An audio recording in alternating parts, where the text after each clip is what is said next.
Lumabas sa isang survey na maliit na porsyento lang ng mga Pilipino ang komportable sa kanilang kinikita. Kumusta naman kaya ang iba pa nating kababayan? Live mula sa Pasay City, unang balita si Bam Alegre. Bam?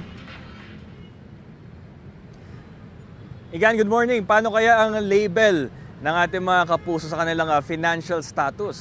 Comfortable, managing o struggling? Yan ang tatalakayin natin sa Street Hearing. May forever para kay Mary Vantaculo.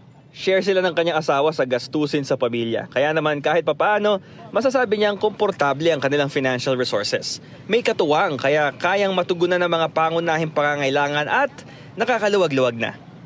Komportable naman. Wala namang problema kasi dalawa naman mag-asawang kumikita. May katuwang po. Oo, may katuwang ako. Ayon sa isang ulat, maliit na porsyento lang pala ng mga Pilipino ang nakakapagsabi na komportable sila sa kanilang kinikita. Survey says 14% lang pala ng mga Pilipino ang komportable raw at kayang bilhin ang karamihan sa kanilang kailangan. 75% naman ang nagsasabi na naitatawid naman nila pero kailangan pa ng dagdag na trabaho. Habang 11% naman ang nagsasabi na naghihirap sila sa kanilang finances.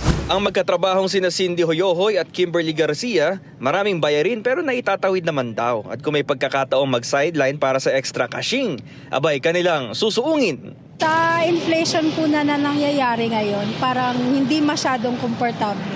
Pero nakakaraos naman, ayun nga lang sa mahal ng mga bilihin po ngayon. Parang nagiging yung pang saving sana napupunta sa mga needs. Mahal din po ng bilihin ngayon and also supporting po the family as well. Hindi po siya sumasapat. At the same time, yung renting. Si Nandito Bugan naman ramdam daw ang hirap ng pagkakaroon ng dalawang trabaho. Minsan nagsasakay siya ng mga pasahero o kaya nagde-deliver ng gamit. Kung hindi kakayod ng extra, mahihirapan sa gastusin talaga. Kailangan pa po ng extra. Kailangan po talaga doble para may makain, gano'n, may mabili ng ulam. Kung hindi mo gagawin, Oo, kung wala po talaga, hindi ko gagawin.